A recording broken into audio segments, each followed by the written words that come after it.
ଏଇନା କହୁଛ ମୁଁ ଭାବିଲି ମୋ ବୋଉ ମୋ ଆଗରେ ଏମିତି କଣ ପାଇଁ ହଉଛି ବୋଲି। କାଲି ଅଦ୍ଭୁତ ତମେ କଣ ଦେଖିଲ? କାଲି ଅଦ୍ଭୁତ ଦେଖିଲ ନା କଣଟା ଦେଖିଲ? ମତେ ଖାଲି ଏତିକି ଗୋଟେ କଥା ମତେ କାଲି ଅଦ୍ଭୁତ କଣଟା ଦେଖିଲ? ମତେ ଖାଲି ଏଇଟା କହୁନ, ଅଦ୍ଭୁତ କଣଟା ଦେଖିଲ? ମୁଁ ଏଇଟା ଏକ କରୁଥିଲି ନା ଆଉ କଣ କରୁଥିଲି? ସେଇଟା କହୁନ କଣ ନାହିଁ? କାଲି ମତେ କଣଟା ଦେଖିଲ ସେଇଟା କହୁନ କଣ ନାହିଁ? ମତେ କାଲି କୋଉ ଅବସ୍ଥା ତମେ ଦେଖିଲ? ଯୋଉ ଘର ପଛକରେ ମୁଁ ଯାଇଥିଲି, ସେଇ ଘର ପଛକରେ ଏକ ବସିଥିଲି, ମତେ କୋଉ ଅବସ୍ଥା ତମେ ଦେଖିଲ?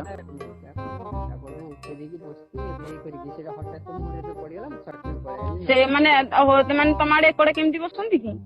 ଏକଡେ ଗୋଟେ ସ୍ତ୍ରୀ ଲୋକ ଏକ କେମିତି କରେ? ମୋର ଲୁଗାଟା ପଛପଟେ ନଥିଲା।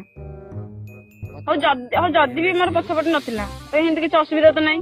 ଏକ ଜଣେ କରୁଛି, ଜଣେ ଖାଲିଟା ଯଦି ଖୋଲିକି ବସିଥିବ, ଏଇଟା କଥାଟା ଗୋଟେ ସିରିୟସ୍ ଗୋଟେ ଗୁରୁତ୍ୱ ଦିଆଯିବ। ମୋର 5 ଜଣଙ୍କୁ କହିଲା ବେଳକୁ ତମକୁ ନିଜ ଗୋଟେ ଖରାପ ଲାଗେ। ତମେ ତ ଏଇଟା 5 ଜଣ କେବେ କହିପାରିବନି, ମଣିଷ ତ 5 ଜଣ ଆଗରେ କେବେ ଆଲୋଚନା କରିବନି ଯଦି ନିଜକୁ ଲାଗୁଥିବ। ଆଉ ତମେ ଯଦି 5 ଜଣ ଆଗରେ କହିବ ବି ତମେ ନିଜକୁ 5 ଜଣ ଛି କରିବେ। ମାନେ ତମକୁ ଆଗ ଗୋଟେ ପ୍ରଶ୍ନ ପଚାରିବେ କି ତୁ ଯୋଉ କହୁଛୁ ତୋ ବୋଉର ଲୁଗାଟା ଉପରକୁ ଉଠିଥିଲା ବୋଲି, ବୋଉଟା ସେଠି କଣ କରୁଥିଲା? ତାହେଲେ ତମେ ନିହାତି କହିବ ସେ ଏକ ବସିଥିଲା। ଆଉ ତମେ ଏକ ବସିଲା କହିଲା ମାନେ ଗୋଟେ ଲୋକ କହିବ ତ ଏକ ବସିଛି ମାନେ ଲୁଗାଟା ଉଠିବାଟା ଉପରକୁ ସ୍ୱାଭାବିକ କଥା। ତମେ ଯେମିତି ଏଇନା ତମେ ବର୍ତ୍ତମାନ ମତେ ଉଦାହରଣ ଏଇନା କଣ ଦେଲ? ଘର ଭିତରେ ଏତେ ଟିକିନିକି ହିସାବରେ ଚଳି ହବ ନା? ମୁଁ ଯେତେବେଳେ ତମ ଘରେ ଟିଭି ବି ଦେଖୁଥାଏ, ତମେ ମତେ ପଚାରିକି ମୁଁ ଘର ଭିତରେ ମତେ ଡାକ ପକେଇବ, ନହେଲେ ଟିକେ କବାଟ ଖଡ ଖଡ କରିବ। ତମେ କହିଲ ଘର ଭିତରେ ଏତେ ହିସାବରେ ଚଳି ହବନି। ସେମିତି ମୁଁ ଏକ ଯାଇଛି, ଏତେ ହିସାବରେ ଲୁଗା ସବୁବେଳେ ପଛକରେ ଲୁଗାଟା ରହିବ କି ମୁଁ ପୁରା ଘୋଟେଇ ଘାଟେଇକି ରାଉଣ୍ଡ କରିକି ବସିବି ବୋଲି? ମୁଁ ତ ଘର ପଛରେ ବସିଛି, ମାନେ 2:00 ପୁରା 2:30 ଟାଇମ। ଆଉ ସେମିତି ପୁରା ସେମିତି ମାନେ ମୁଁ ଧର ମାନେ ତମେ ମୋ ପଛପଟ ଦେଖି ମୋ ପଛପଟ ତମେ ଆସିନ କି ମୋ ଆଗ ପଟେ ତମେ ଆସିନ, ମୋ ସାଇଡ ଆଡୁ ଆସିଛ, ମାନେ ମୋ ଜଙ୍ଘ ସାଇଡ ଆଡୁ ତମେ ଠିଆ ହେଇଛ। ଆମ ପଛପଟ ହଉଛି ଘରଟା, ଆଗ ପଟେ ହଉଛି ପାଚେରୀଟା। ମାନେ ତମେ ତ ସେମିତି କିଛି ବି ମୋର ଖରାପ ଉଦ୍ଦେଶ୍ୟ ତମେ ମତେ ଦେଖିନ। ଦାଣ୍ଡ ଘରକୁ ମୁଁ ଗଲି କେତେବେଳେ? ଯଦି ବି ତମକୁ ଗୋଟେ ଖରାପ ଲାଗିଲା ତମେ ବୋଉଙ୍କ ଦ୍ଵାରା ମତେ କହିପାରିଥାନ୍ତ। ତମେ ଯୋଉ କଥାଟା ଯଦି ଗୁରୁତ୍ୱ ଦଉଛ, ସେଇଟା ମାନେ ତମେ 5 ଜଣଙ୍କ ଆଗରେ ଗଲେ ତମେ ନିଜେ ଅପମାନିତ ହବ। ମୁଁ ଅପମାନିତ ହେବିନି କି ମୁଁ ଛୋଟ ହେବିନି କି ମତେ ବି ଲାଜ ଲାଗିବନି। ତମେ ନିଜେ ଛୋଟ ହବ, ତମକୁ 5 ଜଣ ଛି କରିବେ। ନାହିଁ ତମେ ତ କହିତେ ଯାଉଛ କଣ? ତମେ କେବେ ଏଇଟା ଯଦି ମୋର ଭୁଲ ଥାନ୍ତା, ମୁଁ ଜାଣିଛି ତମେ ପୁରା ଗାଁଟା ସାଇ ସାରା ଡିକ୍ଲେୟାର କରିସାରନ୍ତଣି। ମୋର ଭୁଲ ଥିଲା, ତମେ ସାଇ ସାରା ତମେ ପେଟ ଭିତରେ କେବେ ଲୁଚେଇକି ରଖିନଥାନ୍ତ। ମୋର ଗୋଟେ ଜିନିଷ ଲୁଚେଇକି ରଖିନ କି କେବେ ରଖିନଥାନ୍ତ। କିନ୍ତୁ ଏଇଟା ତମର ଭୁଲ ଅଛି ବୋଲି ଏଇଟା ତମ ଘର ଭିତରେ କଥାଟା ରହିଛି। ଯଦି ଆଜି ତମର ଭୁଲ ନଥାନ୍ତା ଘର ଭିତରେ ଏତେବେଳକୁ ମୁଁ ଆମ ଘରେ ନଥାନ୍ତି, ଏତେବେଳକୁ କେତେ ପାଲା ଲାଗି ସାରନ୍ତାଣି। କେବଳ ତମର ଭୁଲ ବୋଲି, ତମ ଭୁଲଟା ତମେ ଜାଣିପାରିଲ ବୋଲି, ବୋଉ ବି ଜାଣିଛନ୍ତି ତମର ଭୁଲ, ତମେ ବି ଜାଣିଛ ତମର ଭୁଲ, ତମ ପୁଅ ବି ଜାଣିଛନ୍ତି ଏଇଟା ତମର ଭୁଲ। ଭୁଲଟା କେବଳ ମୁଁ ଏତିକି ଦଉଛି, ମତେ ପଚାରିଲ କି ମତେ ବୁଝେଇଲ, ସେଇଟା ତମର ଭୁଲ ନାହିଁ। ମତେ ଫାଷ୍ଟ ଯେତେବେଳେ କହିଲ କି ବୁଢୀ 1,00,000 ଟଙ୍କା ଦେଇକି ଲାଟ୍ରିନ୍ କରିଛି, ତୁ ଆମର ଲାଟ୍ରିନ୍ ଭିତରକୁ ଯାଉନୁ, ଆଉ ବାହାରୁ କଣ ନେଇଯାଉ, ଯେଟା ଗୋଟେ ଖରାପ ଜିନିଷ ନୁହଁ, ଖରାପ ଲାଗିବ, ଦେଖା ମୁହଁ ପଡିଗଲ, ଖରାପ ଲାଗିବ, ସବୁ ସେତିକିଟା ମତେ ଠିକ ଲାଗିଲା ସେଇ ପର୍ଯ୍ୟନ୍ତ କଥାଟା।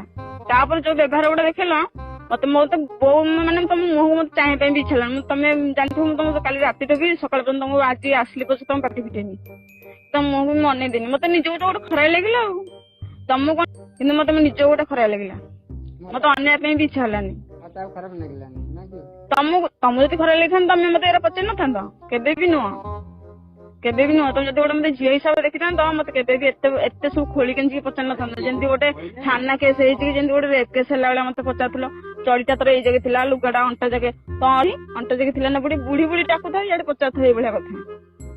ମତେ କେତେ ଖରାପ ଲାଗିଥିବ। ଆଉ ମୁଁ ବି ଯଦି ମିଛରେ କହୁଥିବି, ମୋ ପାଟି ମୁଣ୍ଡ ପୋକ ବଢିଯିବ। ତମେ ମତେ ଏଇ କଥା ଗୁଡା ଯେତେବେଳେ ପଚାରିଲ, ମୋ ପାଦ ଯେମିତି ମାଟି ଖସିଗଲା ଭଳିଆ ମତେ ଲାଗିଲା। ତମକୁ କେବେ ବି ଖରାପ ଲାଗିନି ହେଲା। ତମକୁ ଯଦି ଖରାପ ଲାଗିଥାନ୍ତା ମତେ ଏମିତି ଖୋଲମ ଖୋଲା କେବେ ପଚାରି ନଥାନ୍ତ। ମୁଁ କାଲି ବୋଉକୁ କଣଟା କି କହିଲି, ମୁଁ କହିଲି ଦେଖ ବୋଉ, ତମକୁ ଯାଇନଥିଲା, ଯଦି ବାପା ବି ପଚାରିଲେ ତମ ଦ୍ଵାରା ଏଇଟା ମତେ ପଚାରିଥାନ୍ତେ। ବୋଉ କହିଲା ହଁ ଏଇଟା ଠିକ ଥିଲା। କେମିତି ଆଜି ବୁଦ୍ଧିରେ ଏଇଟା ତମର ଭୁଲ ଅଛି ବୋଲି ବୋଉ ଜଣେଇଲେ 10 କାନେ ପଡିବ। ଏଇଟା କାହିଁକି ନା ଏଇଟା ତମେ ମିଛଟାରେ ବାହାନା କରୁଛ। ଏଇଟା ତମର ଭୁଲ ଅଛି ବୋଲି ତମେ ଜାଣିପାରିଲ ବୋଲି ତମେ ବୋଉକୁ ଜଣେଇଲନି। ନାଚିବି କଣ ପାଇଁ ମୁଁ? ମତେ କେତେ ଜଣ ମାନେ ତମେ ଯଦି କହୁଛ କି ତମକୁ ଏଇଟା ଖରାପ ଲାଗିଲା ବୋଲି, ମୁଁ ବି କହୁନି କି ତମେ ମତେ ବୁଝେଇବାଟା ତମର ଏଇଟା ଖରାପ ବୋଲି। ମୁଁ ତ ଭୁଲ ଦଉନି। ମୁଁ ତମକୁ ଉଦାହରଣ କଣ ଦଉଛି, ଏଇଟା ତମେ ବୋଉ ଦ୍ଵାରା ମତେ ବୋଉ ଦ୍ଵାରା କହିଥାନ୍ତ। ସେଇଟା ତମର ସେଇଟା ତମେ କହୁଛ ଭୁଲ ଭୁଲ ହେଲା ଯୋଉଟା କହିଦଉଛ। ତମେ ଯୋଉ ମତେ ଏଇନା କଣ କହିଲ ମୁଁ ଭାବିଲି ମୋ ବୋଉଟା ମୋ ଆଗରେ ଏମିତି କଣ ପାଇଁ ହଉଛି ସେ ହଉଛି ମାରୁଛ। ମୋର ଭୁଲ ଆଉ କାଇଁ କହିଦେବି। ତମର ତ କହିବାଟା ନିୟମ ହଉନି। ତମେ ଏଇଟା ଗଲେ ସମସ୍ତଙ୍କୁ ପଚାରିବ। ମୋ ବୋଉକୁ ମୁଁ ଏମିତି ଡାଇରେକ୍ଟ ଯାଇକି ମୋ ବୋଉକୁ ଏଇ କଥା ସବୁ ମୁଁ ପଚାରିଲି। ବୋଉ ଆଗରେ କହିଲା ମାତ୍ରେ ବୋଉ ଯାଇକି ଦୁନିଆ ଆଡେ କହିବୁ। ବୋଉ ଯୋଉଟା କହିବି ନା ଦୁନିଆ ଆଡେ କହିଥିଲେ ତାଙ୍କ ସମ୍ମାନ ଯାଇଥାନ୍ତା। ତମେ ଯଦି ଦୁନିଆ ଆଡେ କହିବ ଆମ ବୋଉ ଯାଉଛି ଲାଟ୍ରିନ୍ ଏକ ନା ଯାଇକି ବାଡିରେ ଏକ ବସୁଛି। ସେ ଦୁନିଆ ସାରା ମତେ କଣ ଫାଶୀ ଦେଇଦେବେ ମୁଁ ଟିକେ ଦେଖିବି। ଦୁନିଆ ସାରା ମତେ କିଏ ଭୁଲ ଦେଇଦବ।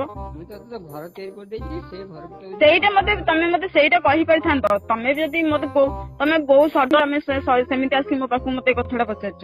ସେଇ 2ଟା 3ଟା ବେଳକୁ ଗୋଟେ ରାଗରେ ବୋଉ ପଚାରିବି ଏସବୁ କଣ ଘଟଣା ଆଉ ପଚାରିବି ତା ବୋଲି ପଚାରିଲି ବୋଉ ସହିତ ଖରାପ ବ୍ୟବହାର ଦେଖିବ। ତମେ ମତେ ପଚାରୁନଥିଲ। ତମେ ମୋ ମାଇଣ୍ଡ ଟାକୁ ଷ୍ଟଡି କରୁଥିଲ। ମାନେ ମୋ ମାଇଣ୍ଡ ଟା କଣ ଅଛି ତମ ପ୍ରତି। କିନ୍ତୁ ତମେ ଯୋଉଟା ଭାବୁଛ ସେଇଟା ସବୁବେଳେ ଭୁଲ ଭାବୁଛ ହେଲା। ମୁଁ ସେଇ ଟାଇପ ର ଛୁଆ ନୁହଁ। ଭାବି ଚେଷ୍ଟା କଲେ ବି ଫେଲ ମାରିଯିବ କେବେ ପାସ୍ କରିବନି। କାହିଁକିନା ମୁଁ ସେଇ କାଟାଗୋରୀର ଛୁଆ ମୁଁ କେବେ ବି ନୁହଁ। ଆଉ ଏସବୁ ଜିନିଷ ପ୍ରତି ମତେ ଯିଏ ଟ୍ରାଏ କରିବ କି ସେ ନିହାତି ଫେଲ ମାରିବ। କେବେ ବି ପାସ୍ କରିବନି। ଆଉ ତମେ ମୋ ସହିତ ଯେମିତି ବ୍ୟବହାର କାଲି ଦେଖେଇଲ ଯେତିକି ବ୍ୟବହାର ଟା ମତେ ଦେଖେଇଛ ଏଇଟା ମୁଁ ସେଇଭଳି ଝିଅ ବୋଲି ଖାଲି ମୋ ନିଜ ସମ୍ମାନକୁ କି ତମ ଘର ସମ୍ମାନକୁ ଗୋଟେ ଖେଳିକି ରହିଲି। ଆଉ ମୋ ଜାଗାରେ ଆଉ ଯୋଉ ଝିଅ ଥାନ୍ତା କଣ କରିଥାନ୍ତା ତମେ ହେଲେ ଜାଣିପାରିଥାନ୍ତ। ଗୋଟେ ଶ୍ୱଶୁର ବୋହୂ କଥାର ଶୈଳୀ ସେଇଟା ନଥିଲା। ମାନେ ତମେ ଗୋଟେ ତମ ଲିମିଟ କ୍ରସ କରି ଯାଇଥିଲ ପୁରା।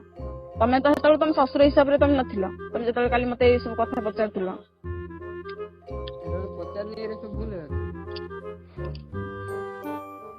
କେବେ ବି ମତେ ଲାଗିଲାନି କି ମତେ ଟୋଟାଲି ବି ଲାଗିଲାନି କି ମୋ ଶ୍ୱଶୁର ମତେ ଏସବୁ କଥା ପଚାରୁଛନ୍ତି ବୋଲି।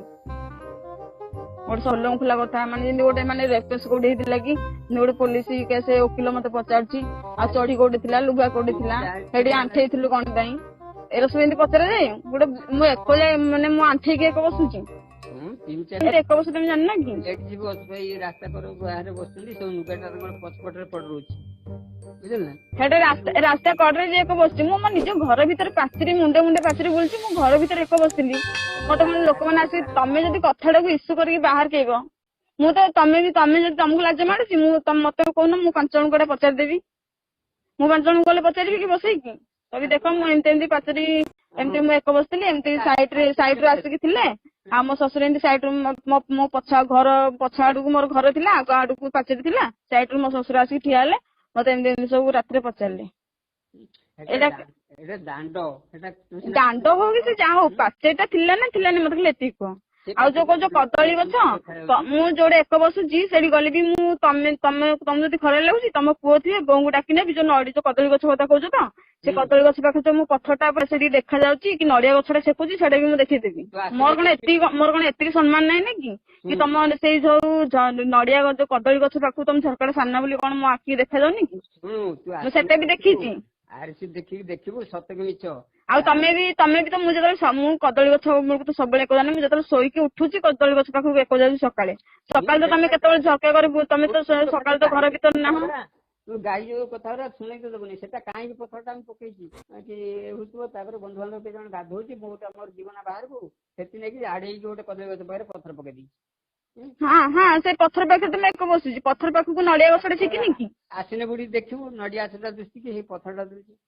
ହଁ ଯଦି ବି ତମେ ବି ଯଦି ଜାଣୁଛ ଗୋଟେ ବୋହୁଟେ ଏକ ଯାଉଛି ଯଦି ଲାଟ୍ରିନ୍ ଭିତରୁ ସେ ନ ଯାଉ ଲାଟ୍ରିନ୍ ଭିତରୁ ମୁଁ ଏକଟା କଣ ପାଇଁ ଯାଉନି ମତେ ବାରମ୍ବାର ଏକ ଲାଗୁଛି ଲାଟ୍ରିନ୍ ଭିତରକୁ ଏଥିପାଇଁ ଯାଉନି କି ଲାଟ୍ରିନ୍ ଭିତରେ ଏକଟା ବାରମ୍ବାର କଲେ ଲାଟ୍ରିନ୍ ଘରଟା ସ୍ମେଲ ହବ ବାସ୍ନା ହବ ସେଥିପାଇଁ କେତେ ମୁଁ ଫିନାଇଲ ସେଇଟା ଶୁଣ ମୋ କଥାଟା ତମେ ଯୋଉଟା କହିଲ ବି ତାପରେ ମୁଁ ତମ କଥାଟାକୁ ଭୁଲ ଉଦ୍ଦେଶ୍ୟ ନେଉନି ହେଲା ତମେ ଯୋଉଟା କହିଛ ମତେ ଠିକ ଲାଗିଛି ମୁଁ ଠିକ ଉଦ୍ଦେଶ୍ୟ ନେଇଛି କିନ୍ତୁ ତମ ବ୍ୟବହାରଟା ମତେ ଭୁଲ ଲାଗିଲା ମୁଁ ଏଇଟା ଉଦାହରଣ ଖାଲି କୋଉଠି ଲେଖାନି ଖାଲି ଦୁନିଆ ଯେତେ ଲାଟ୍ରିନ୍ କରୁଛନ୍ତି ସବୁ ଖାଲି ଲାଟ୍ରିନ୍ ଘରକୁ ଯାଉନାହାନ୍ତି ଲୋକମାନଙ୍କର ଏତିକି ଟିକେ ଜାଗା ଥିଲେ ବି ସେମାନେ ଯାଇକି ବାହାରେ ବି ପରିସ୍ରା କରିଦଉଛନ୍ତି କଣ ଖାଲି ସବୁ ଲେଖା ହେଇଛି ଖାଲି ଲାଟ୍ରିନ୍ ଘରକୁ ଏକ ଯାଉଛନ୍ତି ବୋଲି ଏତେ ବଡ ଏରିଆଟି ପଡିଛି ଯଦି ମୁଁ ଏରିଆ ଭିତରେ କୋଉଠି ବି ଏକ କରିଦେଲି ତମ ନଜରକୁ ଆସୁଛି ମୁଁ ଯଦି ଘର ପଛକରେ ଏକ କରୁଛି ତମ ନଜରକୁ ଆସୁଛି ଯଦି ମୁଁ ଲାଟ୍ରିନ୍ ପଛକରେ ଏକ କରୁଛି ତମ ନଜରକୁ ଆସୁଛି ତାମାନେ ତମେ ମତେ ଫଲୋ କରୁଛ ମତେ ଲାଗୁଛି ମାନେ ମୁଁ କେତେବେଳେ ଏକ ଯାଉଛି ତମେ ମତେ ଫଲୋ କରୁଛ ଏକଟା ମାନେ ଗୋଟେ ଏକଟା ଲୋକମାନେ ଯଦି ଏକଟା ଏତେ ଇଜ୍ଜତଦାରୀ କଥା ହେଇଥାନ୍ତା ତାହେଲେ ଲେଡିଜ ହଉ କି ଜେଣ୍ଟସ ହଉ ରାସ୍ତା ସାଇଡ ରେ ଏକ କରନ୍ତେନି ଯଦି ଏକଟାକୁ ନେଇକି ଏତେ ଗୋଟେ ଖରାପ ଉଦ୍ଦେଶ୍ୟରେ ନିଆଯାନ୍ତା ଏକଟାକୁ କଥାଟାକୁ ଏକଟା ଏମିତି ଗୋଟେ ଖରାପ ଉଦ୍ଦେଶ୍ୟ କଥାଟା ଏଇଟା ଏକଟା ଗୋଟେ ଏତେ ଖରାପ ନୁହଁ କି ତମେ ଯେତେବେଳେ ଇସ୍ୟୁ କରୁଛ ଏକଟାକୁ ନେଇକି ଅଲଗା ଅଲଗା ହେଇଯାଉଛି। ମୁଁ ଧର କଣ ମୋର ମାନେ କୌଣସି ଗୋଟେ ଘରେ ମତେ ଏଇଟା ଗୋଟେ କହିଥାନ୍ତା କି ବୋହୁର ଏଇଭଳିଆ ବ୍ୟବହାରଟା ମୁଁ ଦେଖୁଛି ମତେ ଭଲ ଲାଗୁନି, ମାନେ ତମର ପ୍ରତ୍ୟେକ କଥାଟା ମାନେ ମୁଁ ଗଲା ଦିନଠୁ ମୋର ମାନେ ପାଟିଲା ଛିଙ୍କିଲାଟେ ବି ତମେ ମତେ ମାନେ ଗୁରୁତ୍ୱ ଦେଇକି ମାନେ କଥାଟାକୁ ବଢଉଛ। ଆଉ ଯଦି ତମେ ଯଦି କହୁଛ 4 ମାସ ହେଲା ତମେ ସାଇଲେଣ୍ଟ ଅଛ କିଛି କହିନ, ତମେ ଏଇଟା ଗୋଟେ ମାନେ ତମେ ଏଇଟା ମାନେ ତମେ ଦେଖିଲ ଆଉ କୁଆଡେ ତ କିଛି ଘଟଣା ବାହାରିବନି, ଏଇଟା ବି ଗୋଟେ ଘଟଣା ବାହାରିବ ଥାଇପାରେ କାଳେ। ନା ନା ଏଇଟା ବୁଢୀ ଭୁଲ ବୁଝୁଛୁ ତୁ। ଭୁଲ ମୁଁ କେବେ ବୁଝିନି, ଯଦି ମୁଁ ଭୁଲ ବୁଝିଥାଏ କଣ ମୁଁ ଜାଣିପାରିବି ତମ ଭୁଲଟା କଣ? ତମେ ଯଦି ମତେ କହିଲେ ବି ତମେ ମତେ ଗୋଟେ ଠିକ ଶିକ୍ଷାଟା ଦେଇଛ କି ଆମର ଗାଧୁଆ ଘର ଅଛି, ତୁ କାହିଁ ବାହାରକୁ ଯିବା ଏକ ପାଇଁ ଯାଉଛୁ, କହିଛି। ବାସ୍ ସେଇଟା। ସେ କଥାଟା ସେତିକିରେ କମ୍ପ୍ରମାଇଜ ହେଇଥାନ୍ତା, ସେତିକିରେ କଥାଟା ସରିଥାନ୍ତା। ମୁଁ ଏତିକିରେ ଜାଣିପାରିଥାନ୍ତି କି ହଁ ମୁଁ ବୋଧେ ଆଜି ମୋ ଶ୍ୱଶୁର ମୋର ବୋଧେ ମୁହାଁମୁହିଁ ହେଇଯାଇଛି ବୋଲି ତାଙ୍କୁ ଖରାପ ଲାଗିଲା, ସେ ମତେ ଏ ପଦ କହିଲେ, ମୋ ସେଇଠୁ ମୁଁ ସାଇଜ ହେଇଥାନ୍ତି। ମତେ ଏତେ ଆଡକୁ ମାନେ ଯୋଉ ଖୁଳ ପର୍ବତ ମାରୁ ମୂଷା ଆଡକୁ ଯୋଉ ଗଲ, ଏତେ ଖୋଳି କେଞ୍ଚିକି ମତେ ପଚାରିଲ, ଏଇ ଯୋଉ ଚଡିଠୁ ଆରମ୍ଭ କରି ଅଣ୍ଟା ଜଙ୍ଘ ଆଣ୍ଠେଇବା ପେଟେଇବା ମତେ ଏଇଗୁଡାରେ। ଆଉ ବୋଉକୁ ଯେତେବେଳେ ମୁଁ ପଚାରିଲି, ବୋଉ କହିଲେ ନା ତ ଦେହଟା ଖରାପ ହେଇଥିଲା ବୋଲି ସେଥିପାଇଁ ସେ ହାତ ମାରିଲେ। ମୁଁ କହିଲି ମୋର ଏତେ ଦେହ ଖରାପ ହେଇଯାଇଛି, ମୋ ଦେହରେ କୋଉଦିନ ହାତ ମାରି ଦେଇନାହାନ୍ତି, ଆଜି ମୁଁ ଶୋଇକି ଉଠୁ ଉଠୁକା ମୋ ଦେହରେ ହାତ ମାରିଦେଲେ। ମୋ ଦେହଟା ମତେ କଣ ଜ୍ୱର ହେଇଥିଲା ନା ମତେ କାଶ ହେଇଥିଲା ନା ମୋର କଣ ହେଇଥିଲା ଯେ ମୋ ଦେହରେ ହାତ ମାରିଥିଲେ? ହଉ ମୁଁ ତତେ କହିଲି ହେଲା, ମୋର ଭୁଲ ହେଲା, ଆଉ କହିଲି ଏଇଟା ଭୁଲ ନୁହଁ, ଏଇଟା ମୁଁ ତମକୁ କେବଳ ଗୋଟେ ତମକୁ ଏଇଟା ମୁଁ ଲାଷ୍ଟ ଟାଇମ ପାଇଁ କ୍ଷମା କରିଦଉଛି ହେଲା। କେବଳ ମାନେ ଶ୍ୱଶୁର ବୋଲି ନୁହଁ, ବାପ ବୋଲି ଭାବିକି ବାପ ହିସାବରେ ତମ ବାପ ସ୍ଥାନରେ ରଖି ମୁଁ ତମକୁ ଆଜି କ୍ଷମା ଦଉଛି ହେଲା। ତୋ ଉପରେ ମାଆ ଯଦି ରାଗ ଥାନ୍ତା କ୍ଷମାର ପ୍ରାପ୍ତି ତମେ ନୁହଁ, କ୍ଷମାର ପ୍ରାପ୍ତି ତମେ ନୁହଁ, ତମେ କ୍ଷମାର ସୀମା ବାହାରେ ପୁରା ପଳେଇଛ, ତଥାପି ତମେ କ୍ଷମା କରିଦଉଛି ନା। ଆଉ ନେକ୍ସଟ ଟାଇମ ଏମିତି କେବେ ବି ହବନି। ଆଉ ନେକ୍ସଟ ଟାଇମ ଥରେ ବି ଏମିତି ଖରାପ ବ୍ୟବହାର ମୁଁ ଦେଖିଲା, ତମେ ତ ସେଠି ନିହାତି ଭୁଲିବ ମୁଁ ବୋଉ ବୋଲି, କିନ୍ତୁ ମୁଁ ବି ସେଠି ଭୁଲିଯିବି ତମେ ମୋ ଶ୍ୱଶୁର ବୋଲି। ମତେ ବହୁତ ବାଧିଛି। ହଉ ବୁଢୀ ମୁଁ କହିଲି ବୋଲି ମୋର ଭୁଲ ହେଲା ଆଉ କଣ, ଆଉ ମୁଁ ତମକୁ କିଛି କହିନି। କହିଲା ଶୈଳୀରେ ତମେ କହିଲନି, ତମେ ନିହାତି ଜାଣିପାରୁଛ, ତମ କଥାରେ ବି ଜଣା ପଡିଯାଉଛି, ମୁଁ ବି ନିହାତି ବୁଝି ସାରିଲିଣି, ଯେତିକି ଶିକ୍ଷିତ ହେଇଥିବ ବୁଝିପାରିବ। ତମେ ନିହାତି ଗୋଟେ ଖରାପ ଉଦ୍ଦେଶ୍ୟ ରଖିକି ହିଁ ମୋ ସହିତ ଏଇଭଳିଆ ବ୍ୟବହାର ଦେଖେଇଛ।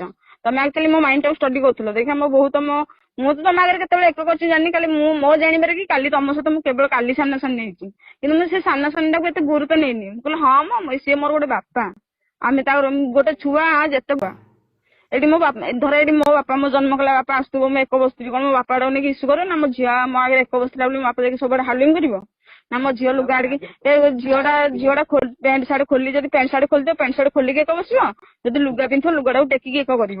ମା ତତେ ତ କହିନି, ଆଉ କାହା ଆଗରେ କହିନି କି? ସେଇଟା ତ ମୁଁ କହୁଛି, ଆଜି ମୋ ବାପା ହେଇଥିଲେ ମତେ ପଚାରି ଦେଇଥାନ୍ତା, ଝିଅ ମୁଁ ଯାଉଥିଲି ତୁ କଣ ଲୁଗା ଟେକିକି ଏକ କରୁଥିଲୁ? ଯଦି ଆଜି ମୋ ବାପା ହେଇଥାନ୍ତା ମତେ ଏ କଥାଟା ପଚାରି ଦେଇଥାନ୍ତା? ମୁଁ ପଚାରି ନଥାନ୍ତି। ମୋ ବାପା ଶୁଣୁ, ଗାଧୁଆଘର କରୁଛି ତୋ ପାଇଁ ଏତେ ଗୁଡେ ଟଙ୍କା ଖର୍ଚ୍ଚ କରିକି, ତୁ ଆମର କାହିଁକି ପଦାକୁ ଯିବୁ? ଗାଧୁଆ ଘରଟା ହଉଛି ଗୋଟେ ବାହାନା, ଉଦ୍ଦେଶ୍ୟଟା ହଉଛି ଗୋଟେ ଅଲଗା। ତମ ମାଇଣ୍ଡ ତମ ଚିନ୍ତାଧାରା ସବୁ ଅଲଗା ଥିଲା। ତୁ ସିନା ଅଲଗା ଢେଉ ଟାଣୁଛୁ। ମୁଁ ଅଲଗା ଆଡେ କିଛି ଜାଣିନି, ମୁଁ ତ ତମକୁ ସେଇଟା ଡାଇରେକ୍ଟ କହୁଛି ବା, ତମର ଷ୍ଟାର୍ଟିଂ ପଚାରିବାଟା ଠିକ ଥିଲା, ଲାଷ୍ଟ ବେଳକୁ ଟୋଟାଲି ମାନେ ଲାଷ୍ଟ ବେଳକୁ ଯୋଉ ପଚାରି ଆସିଲା, ତାପରେ ମୁଁ ପଛ ରୋଷେଇ ଘରକୁ ବି ଗଲ, ଏଇଗୁଡା ସବୁ ମତେ ମାନେ ଏତେ ତମେ ବିଶ୍ୱାସ କରିବନି, ମତେ ଏତେ ଭଲ ଲାଗି ସେ ଖାଇପାରିଲିନି, ମତେ ଠିକ ସେ ନିଦ ବି ହେଲାନି। ଆଜି ସକାଳ ମୋ ମୁଣ୍ଡ ଭିତରେ ଖାଲି ମୁଁ ସେଇଟା ଖାଲି ମୋର ଗୋଳେଇ ଘାଣ୍ଟି ହେଲା। ମୁଁ କଣ କରି ଜାଣିପାରିଲିନି। ମୁଁ କହିଲି ମୁହଁକୁ ମୁହଁ ପଡିଲା ମାନେ ମୁଁ ମୁହଁ ଟେକି ମାଙ୍କ ଆଗରେ ମୁହଁ ଟେକି ପାରିବି, ମତେ ବିରକ୍ତି ଲାଗିବ ମାଙ୍କ ମୁହଁକୁ ଦେଖିଲା ବେଳକୁ। ମୁଁ ଯାଏ ଆମ ଘରେ 2 ଦିନ ରହିକି ଟାଇମ ପାସ୍ କରିକି ମୋ ମନଟା ଟିକେ ପରିବର୍ତ୍ତନ ହେଇଗଲେ ମୁଁ ଜାଣି ଆସିବି। ମୁଁ ତ ଏଣୁ ଆଇନି ଗଞ୍ଜିଆ ଆଡୁ ଡାକିନି ବୁଢୀ ଭାତ ଦେ। ତମେ ମତେ ଡାକି ପାରିଲ କାରଣ ତମକୁ ଯଦି ଲାଜ ଲାଗିଥାନ୍ତା ତମେ ମତେ ଡାକି ନଥାନ୍ତ। ତମେ ତମ ଲାଜ ସରମଟା ତମେ ଟୋଟାଲି ଭୁଲି ଯାଇଛ, ତମକୁ ସେତିକି ଲାଜ ଲାଗିଲାନି ହେଲା। କିନ୍ତୁ ମତେ ତମେ କହିଲେ ତମକୁ ଲାଜ ଲାଗିଲାନି, କିନ୍ତୁ ତମକୁ ଲାଜ ଲାଗିବା ଉଚିତ ଥିଲା। କିନ୍ତୁ ତମେ ମତେ କହିଲ, ମୁଁ ଶୁଣିଲି, ମତେ ଲାଜ ଲାଗିଲା, ମତେ ଖରାପ ଲାଗିଲା।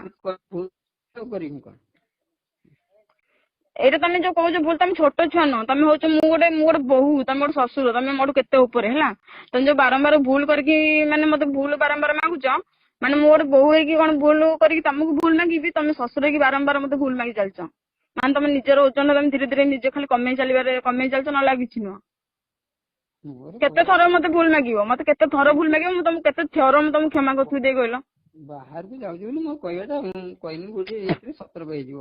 তুমি ଯେତେବେଳେ ପଚାରିଲ ତମେ କହିଲ ମୁଁ ଏରା ସବୁ ତତେ ରାଗରେ କହିଛି, ତାମାନେ ତମେ ରାଗରେ ମାନେ ତମ ବ୍ୟବହାରଟା ମାନେ ଏତେ କଦର୍ଯ୍ୟ ହେଲା ରାଗରେ।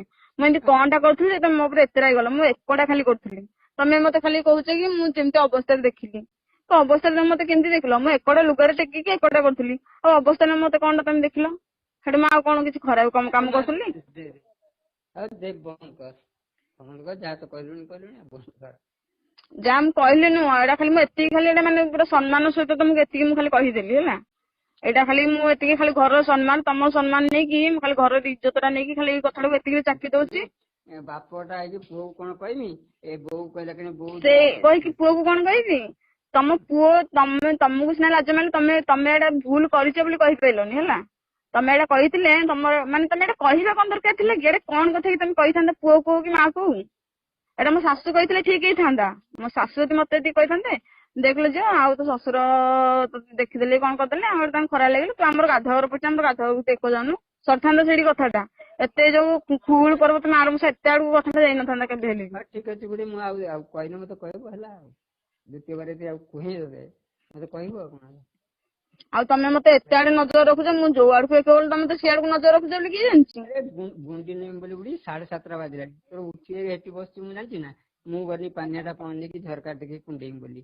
ହଁ ଯଦି ଦେଖିଲ ଗୋଟେ ମୁଁ ତ ଏକ ବସିଥିଲି ମାନେ କଣ ଆମ ଯେମିତି ବସିବା କଥା ବସୁଛି ତମେ ଦେଖିଲ ଗୋଟେ ବୋଉଟେ ଏକ ବସିଲେ ତମେ ପଳେଇ ଆସିଲ ସରିଲା ସାଇଡ ହେଇଗଲା ସରିଲା କଥା। ଗୋଟେ ଜଣେ ଏକ ବସୁଛି ନା ଆଉ ଏକ ବସୁଛି ନା ଆଉ କଣ କରୁଛି?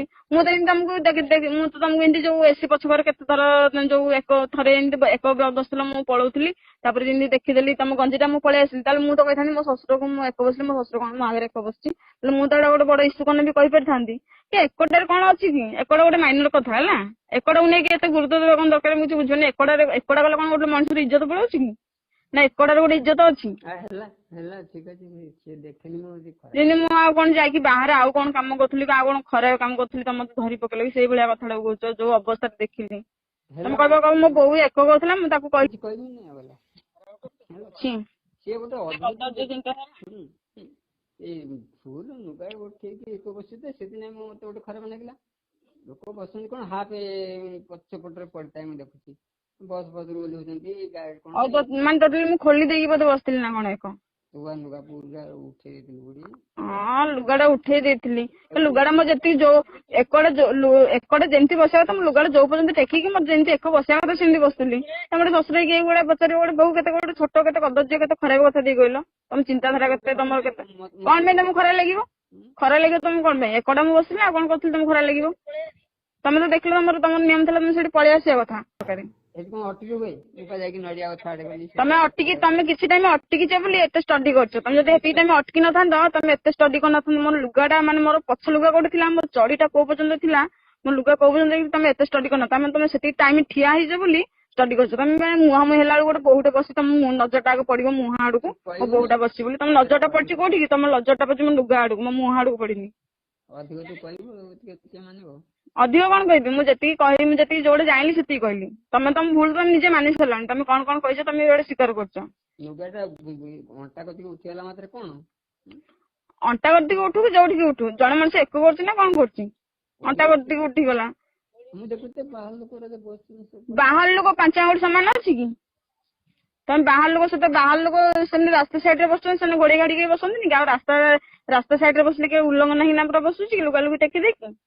ଘର ସହିତ ତମେ ରାସ୍ତାକୁ ସମାନ କରୁଛ। ଦାଣ୍ଡ ପାଚେରୀ ଲୋକ ଆଗ ଦାଣ୍ଡଟାକୁ ଇମ୍ପୋର୍ଟାନ୍ସ ଦେବେନି ଲୋକ ଆଗ ପାଚେରୀଟାକୁ ଦେଖିବେ ହେଲା। ତମକୁ ଲୋକଙ୍କ ଆଗରେ କହିଲେ ତମକୁ ଲୋକ ଆଗ ପ୍ରଶ୍ନ ପଚାରିଲେ ତମର ପାଚେରୀଟା ବୁଲିଛି ନା ବୁଲିନି। ହାତ ତ ପାଚେରୀ ବୁଲିନି ପୁରା ମୁଣ୍ଡ ଉପରକୁ ପାଚେରୀ ବୁଲିଛି। ଗୋଟେ ଲୋକ ଚାଲିକି ଗଲେ ବି ଜଣା ପଡିବନି। ଆଉ କୋଉ ଲୋକର ଏମିତି କାମ ନାହିଁ ଖାଲି କିଏ ଦେଖି ଦଉଛି। ତମେ ସବୁ ଯେତେକ କଥା ହେଲାଣି ଆମର ଯେତେଥର ଝଗଡା ହେଇଛି ଯେତେଥର ଖରାପ କଥା ନେଇକି କହିଛ ତମେ ସବୁ ହାଉଲିଂ କରୁଛ। ଆଉ ବାହାର ଲୋକ ମତେ ଏପର୍ଯ୍ୟନ୍ତ କେହି ଦେଖିନାହାନ୍ତି କି ମତେ ବାହାର ଲୋକ ମୋ ନାଁରେ ଏପର୍ଯ୍ୟନ୍ତ କି ଖରାପ ବି ମତେ କହିନାହାନ୍ତି। କି ଗୋଟେ ଘର ପଛ ଘରେ ମୁଁ ଧର ମୁଁ ସାମ୍ନାସାମ୍ନି କରିଥାନ୍ତି ମତେ କିଏ ଗୋଟେ ଲୋକ ଦେଖିଦେଲା କି ତା ବୋହୁଟା ଏମିତି କରୁଛି ସେମିତି କରୁଛି ଆଉ ଲୋକ ତାଙ୍କ ଦାଣ୍ଡ ଯିବ ତ ଦାଣ୍ଡ ଯିବେ। ଆଉ ଲୋକ ଯିବେ ବୋଲି କଣ କେହି ଘରେ ରହୁନାହାନ୍ତି ନା କି ଘରେ ବସା ଉଠା କରୁନାହାନ୍ତି ନା କି ପରିସ୍ରା ଯାଉନାହାନ୍ତି କିଛି କରୁନାହାନ୍ତି। ତମ ଚିନ୍ତାଧାରାଟା ଭୁଲ ଆଉ ତମେ ଯଦି ଏଇଭଳିଆ ମେଣ୍ଟାଲିଟିରେ ସବୁବେଳେ ରହିବ ତମେ ନିଜ ପାଇଁ ଖରାପ ହେଲା। ନିଜେ ଦୁନିଆ ବଦଳିଲାନି ନିଜ ଟିକେ ସୁଧାର ନିଜେ ଟିକେ ବଦଳ। ଏ ପୁରୁଣା କାଳିଆ ପୁରୁଣା ଯୁଗ ରହିଗଲେ ଚଳିପାରିବନି ଆଜିକାଲି ଯୁଗରେ। ସେଇଆ କହିବି କଣ ଯୁଗ କୁଆଡେ ଗଲାଣି। ତମେ ଯଦି କହିବ ତମ ସିଷ୍ଟମକୁ ନେଇକି ଆମେ ଚଳିବୁ ସେଇଟା ହେଇପାରିବନି। ତମେ ଯୋଉ ଯୁଗ ଚାଲିଛି ତମେ ସେଇ ଯୁଗକୁ ନେଇକି ଚଳ। ଚିନ୍ତାଧାରାଟା ତମର ବହୁତ କଦର୍ଯ୍ୟ ବହୁତ ଭୁଲ ରହିଯାଉଛି। ତମ ଚିନ୍ତାଧାରାଟା ବହୁତ ଛୋଟ ହେଇଯାଉଛି। ଚିନ୍ତାଧାରାଟା ଟିକେ ଉଚ୍ଚ କର। ତାଳ ସହିତ ତମେ ଖାଲି ଭାବନି କି ଆମେ ଯୋଉ ପରିସ୍ଥିତିରେ ଅଛୁ କି ଆମେ ଯୋଉ ମେଣ୍ଟାଲିଟିରେ ଅଛୁ ଆମକୁ ନେଇକି ସେ ଚଳିବ। ତମର ବି କିଛିଟା ନିୟମ ରହୁଛି, ତମେ ମତେ ବି ନେଇକି ତମକୁ ନେଇକି ଚଳିବାକୁ ପଡିବ ସେଟା ନୁହଁ। ତମେ ମୋ ସହିତ ଆଡଜଷ୍ଟ କରିବ, ମୁଁ ତମ ସହିତ ବି ଆଡଜଷ୍ଟ କରିବି। ଆଉ ଖାଲି ତମେ ସବୁ ଜିନିଷ ଟାକୁ ଖାଲି ଦେଖିବ କି ବୋଉ ଫୋନ କରିଥିଲା, ବୋଉ କୁଆଡେ ଗଲା ବୋଲି। ବୋଉ କହୁଥିଲା ମୁଁ ଠାକୁର କତିକି ଯାଇଛି।